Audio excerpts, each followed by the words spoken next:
మనం ఎగ్జామ్స్ రాసే వరకు ఒక గోల. రాయండి, రాయండి, రాయండి, రాయండి, బాగా చదవండి, బాగా చదవండి. రాసి అయిపోయిన తర్వాత రిజల్ట్స్ వచ్చే వరకు ఒక గోల. రిజల్ట్స్ వచ్చాక ఒక గోల.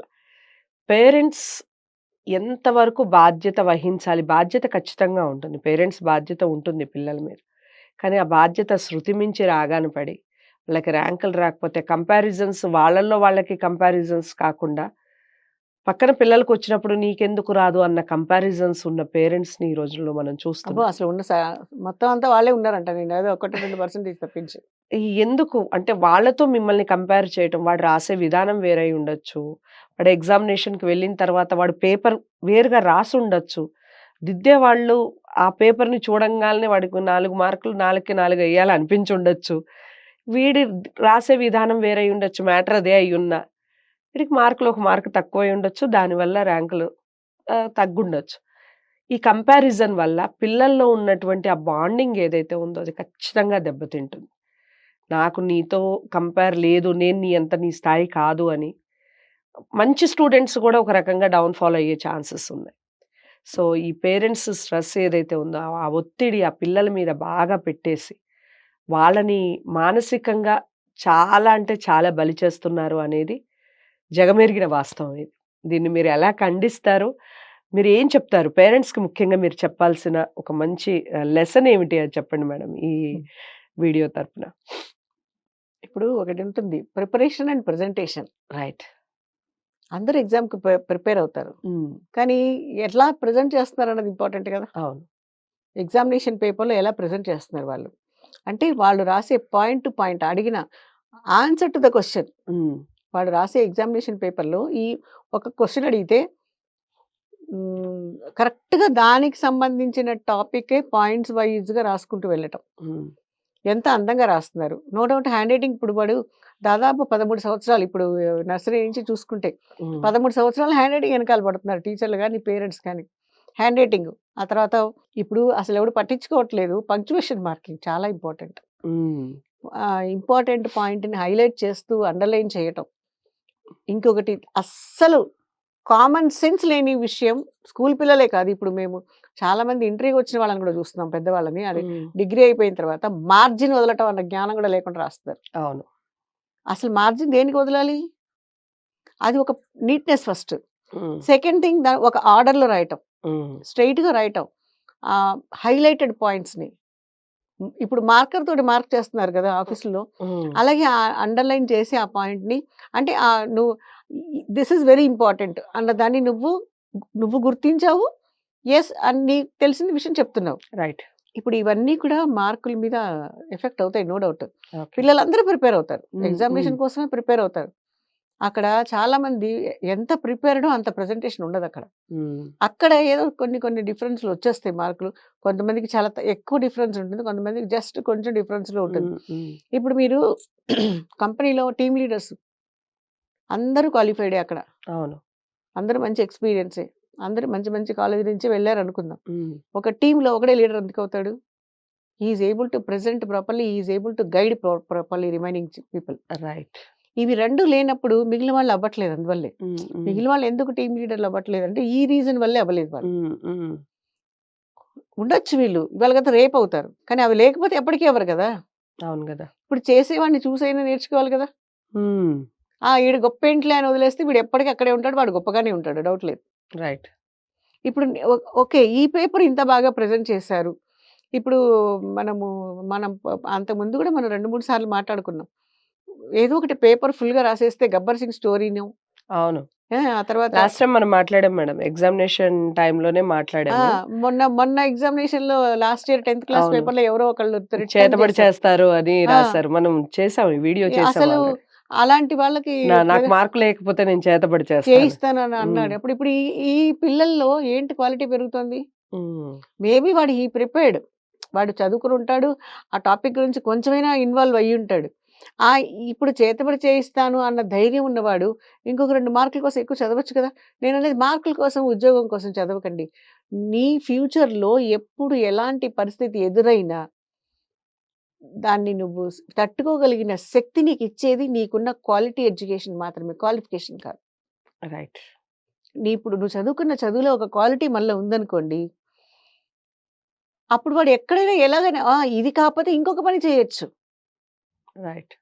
అవునా? ఇప్పుడు మీకు ఎగ్జాంపుల్ మనకి 'త్రీ ఇడియట్స్' పేరెంట్స్ ప్రెషర్‌కి మెయిన్ ఎగ్జాంపుల్ 'త్రీ ఇడియట్స్' సినిమా ఉంది కదా! రైట్. అవును. అందులో జనాలు కామెడీనే తీసుకున్నారు గానీ, ఆ ముగ్గురు పాయింట్ అది. స్టూడెంట్స్ ప్రెషర్‌ని ఎవరు అర్థం అవును. చేసుకోలేదు. అవును. అందులో వాడు ఒకటే బట్టి పడుతూనే ఉంటాడు. బట్టి పడుతూనే ఉంటాడు. రాసిచ్చింది చదవటమే వాడికి అలవాటు.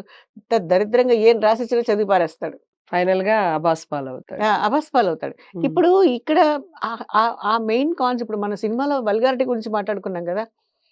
కాన్సెప్ట్ ఉన్న సినిమాలు అందుకే హిట్ అవ్వట్లేదు. ఎందుకంటే అదే నచ్చుతుంది జనాలకి ఇది నచ్చట్లేదు. హ్మ్. హ్మ్.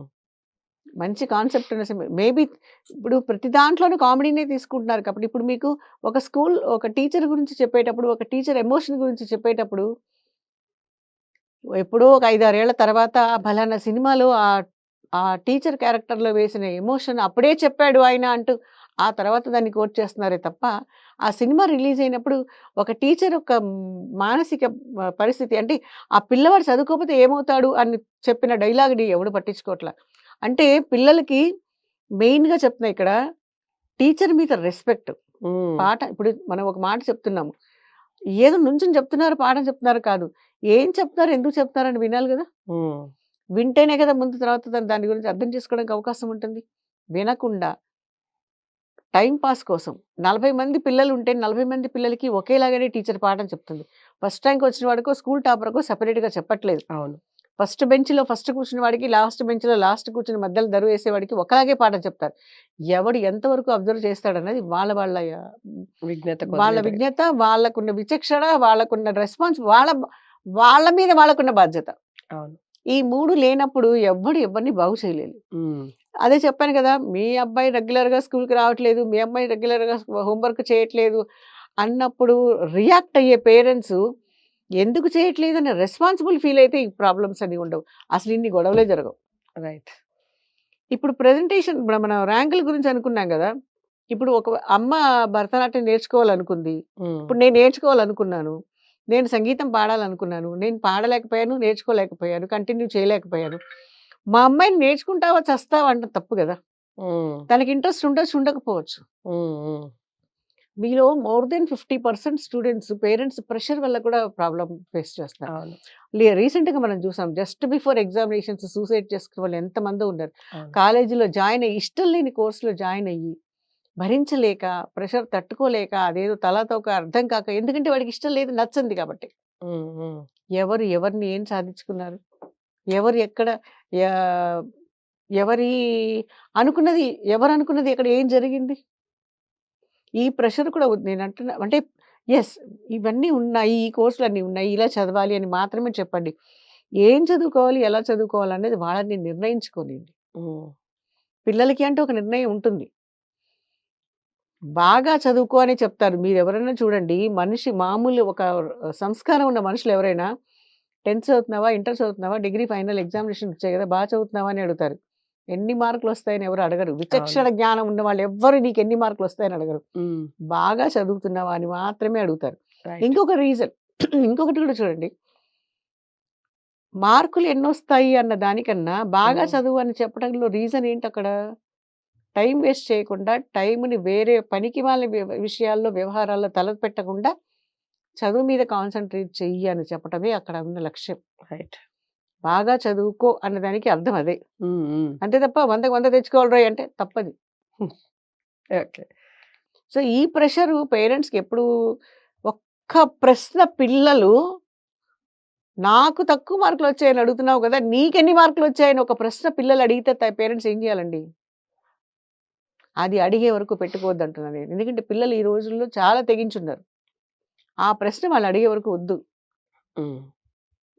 దేని ఎంత చదువుకునే వాడికైనా, ఎంత తెలివైన వాడికైనా, ఎంత బుద్ధిమంతులకైనా ఒక కెపాసిటీ వరకు ఉంటుంది. రైట్. ఇప్పుడు గిన్నె ఎంత అందమైందైనా అందులో పట్టేన్నే నీళ్లు, పాలు పడతాయి. కాదు చాలా గిన్నె బావుంది. ఎక్కువ పోస్తే పట్టవు ఒలికిపోతాయి గదా! అవును. పిల్లల మైండ్ అయినా అంతే. ఓకే. సో, వాళ్ళకేది ఇంట్రెస్ట్ ఉందో, వాళ్ళకేది నచ్చుతుందో అది మంచిదా? కాదా? అది చేయకూడదు అంటే దాన్ని ఎక్స్‌ప్లెయిన్ చేయండి. కాదు నేను రోజు లేట్‌గా వస్తాను ఇంటికి అంటే పళ్ళు రాలగొట్టండి తప్పులేదు. నాకు ఈ కోర్స్ వద్దు ఇంకోటి చేస్తారంటే చేయండి. ఇంకొకటి చేసే ముందు చెయ్యాలనుకున్నప్పుడు మీ ఆర్థిక పరిస్థితిని కూడా ఎక్స్‌ప్లెయిన్ చేయండి. ఇది చాలా ఇంపార్టెంట్. ఇప్పుడు పిల్లలు కూడా ఒక కోర్స్ చేయాలనుకోవచ్చు. హ్మ్. తల్లిదండ్రుల యొక్క ఆర్థిక పరిస్థితిని కూడా వాళ్ళు ఆలోచించాలి. హ్మ్. ఇది చేయగలరా? ఇది చేయించగలరా? ఇంత ఖర్చు వాళ్ళు పెట్టగలరా? లేదా అని. అవును. దానిప్పుడు మరి జస్ట్ లైవ్ ఎగ్జాంపుల్ ఇన్ఫోసిస్ మూర్తి గారు ఐఐటీకి వెళ్ళలేకపోయాడు. ఆర్థిక పరిస్థితి వల్లే. అవును. కానీ ఈరోజు ఎంతమంది ఆయన చూడండి దట్ ఈస్ కాల్డ్ ఛాలెంజ్. హ్మ్. ఎంతమంది ఐఐటీయన్స్ ఆయన కంపెనీలో ఉద్యోగం చేస్తున్నారు. ఆయన ఐఐటీకి వెళ్ళలేకపోయాడు. మేబీ ఆయనకి అది కోరిక లాస్ట్ వరకు ఉండిపోవచ్చు. కానీ ఎంతమంది ఐఐటీయన్స్‌కి ఆయన ఉద్యోగం ఇవ్వగలిగిన స్థాయికి ఎదిగాడు. That is called development. అది కసిగా పైకి రావటం అంటే. హ్మ్. కదా! ఆయనకి పరిస్థితులు అనుకూలించాయి. సుధామూర్తి గారు బాగా సపోర్ట్ ఇవన్నీ ట్రాష్. ఆయన చేయాలనుకున్నాడు. చేస్తున్నాడు. దానికి ఆ సపోర్టివ్‌గా ఆవిడ ఆయనకి సపోర్ట్ చేసిందంటే ఆయన కూడా ఆవిడకి ఎంత సపోర్ట్ చేసుంటాడో గదా! అవును. కదా! అది ఎదుగుదలంటే. ఆయనేమి ఎక్కడ ఉద్యోగం చేసి ఎక్కడో ఉద్యోగంలో చేరిపోయి సింపుల్‌గా ఉండిపోలేదే. అలా వాళ్ళని ఎగ్జాంపుల్‌గా తీసుకోండి. రైట్. అంతే తప్ప వాడెవడో పనికిమాలిన రీల్స్ చేసి బోలెడన్ని వచ్చాయి. కాబట్టి మనం ఇంకాస్త దరిద్రంగా మాట్లాడదాం. ఇంకాస్త దరిద్రంగా ఎక్స్‌ప్రెషన్ పెడదాము. లేదా శ్రీరెడ్డి కన్నా ఎక్కువ చేద్దాం. ఇంకొక ఎవరికన్నా ఇంకొకటి ఉంటే దానికన్నా ఎక్కువగా మనం ఇవి చేస్తే బావుంటుందేమో, ఇంటర్వ్యూలు ఇస్తే బావుంటుందేమో, లేదా కూర్చుని వాళ్ళని అడ్డగోలు దరిద్రమైన ప్రశ్నలు వేస్తే బావుంటుందేమో, అలా మనం పైకొద్దాం అనుకున్న వాళ్ళు ఒక లిమిటెడ్ టైమ్ వరకు పైకి రావచ్చు. ఇప్పుడు గవర్నమెంట్ అందరి మీద దృష్టి పెట్టిందంటే అంత లోపలేసి పారేస్తది కదా! రైట్. ఇప్పుడు వాళ్ళందరూ ఏం చేస్తారు? తర్వాత దేనికి పనికొస్తారు? దేనికి పనికిరారు. ట్యూషన్ సెంటర్ కూడా పెట్టుకోలేరు వాళ్ళు. ఎందుకంటే అప్పుడు కూడా వాళ్ళ దగ్గరికి పిల్లలు పంపిస్తే వీడేం బూతులు నేర్పిస్తాడని పేరెంట్స్ భయపడతారు గదా! అవును. ఎక్కడ ఉద్యోగాలకి వెళ్ళకపోగా వాళ్ళు ఏమి చేయలేరు. అడుక్కు తిన్నా కూడా వాళ్ళకి భయమే. అంటే గుర్తుపెట్టుకోండి అలాంటి పనులు చేసి పైకొచ్చిన వాళ్ళు రోడ్డు మీద ముసుగేసుకొని అడుక్కు తినాల్సిందే వాళ్ళు. రైట్. వాళ్ళ మొహం చూస్తే ఎవరు ముష్టి కూడా వేయరు. హ్మ్. హ్మ్. దానివల్ల ఉపయోగాలు ఎవ్వరికీ లేవు. అది ఎందుకు మరి వాళ్ళ బుర్రకు ఎక్కట్లేదో, అర్థం కావట్లేదో, వాళ్ళ ఫ్యూచర్‌ని ఏం చేద్దామని ఆ పని చేస్తున్నారో నాకు అర్థం కావట్లేదు. రైట్. ఓ దొంగాడైనా ఏమన్నా ఒరేయ్ దొంగతనం చేయకురా అని పాఠాలు చెప్పటానికి ఉపయోగిస్తాడేమో గానీ, వీళ్ళు మాత్రం దేనికి పనికిరారు. సో, చాలా అంటే చాలా మంచి ఇన్ఫర్మేషన్ ఇచ్చారు. పేరెంట్స్ చాలా వరకు ఆలోచించాలి. ఎప్పుడైతే ర్యాంకుల మీద దృష్టి పెడతారో, అవి ఖచ్చితంగా ర్యాంకులుగానే మిగిలిపోతాయండి. అందులో ఎటువంటి డౌట్ లేదు. ఎడ్యుకేషన్ మీద వాళ్ళు ఏం చదువుతున్నారు, మనం ఏం చదివిపిస్తున్నాం, వాళ్ళకి దేని మీద ఇంట్రెస్ట్ ఉంది. ఎడ్యుకేషన్ అంటే చదువు మాత్రమే కాదు, చాలా ఉన్నాయి. చదువుకి సంబంధించినవి, వాళ్ళు నేర్చుకోవాలి అనుకున్నవి చాలా ఉన్నాయి. వాళ్ళ ఇంట్రెస్ట్‌ని బట్టి మనం నేర్పిస్తే అదే ఎడ్యుకేషన్ అవుతుంది. దాంట్లో పైకొస్తారు. ఇప్పుడు మేడం చెప్పినట్టుగా సుధామూర్తి గారు కానివ్వండి, ఇలాంటి వాళ్ళు చాలామంది ఉన్నారు. చాలామంది మోటివేట్ చేసిన వాళ్ళున్నారు. సమాజంలో గొప్ప స్థాయిలో నిలబడ్డ వాళ్ళున్నారు. వాళ్ళందరినీ ఖచ్చితంగా పేరెంట్స్ చిన్న చిన్న కథల రూపంలోనో, వీలైనప్పుడు వాళ్ళకి సంబంధించిన లైఫ్ హిస్టరీ కానీ చెప్పే ప్రయత్నం చేయండి. ఇలాంటి వీడియోస్‌ని పిల్లలకి చూపించే ప్రయత్నం చేయండి అట్‌లీస్ట్.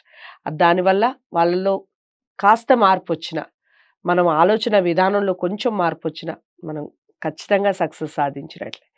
మీ అందరికీ వీడియో నచ్చిందని అనుకుంటున్నాను. లైక్ చేసి, షేర్ చేయండి. ఛానెల్‌ని సబ్స్క్రైబ్ చేసుకోండి. మరో మంచి వీడియోతో మళ్ళీ కలుద్దాం. నమస్తే.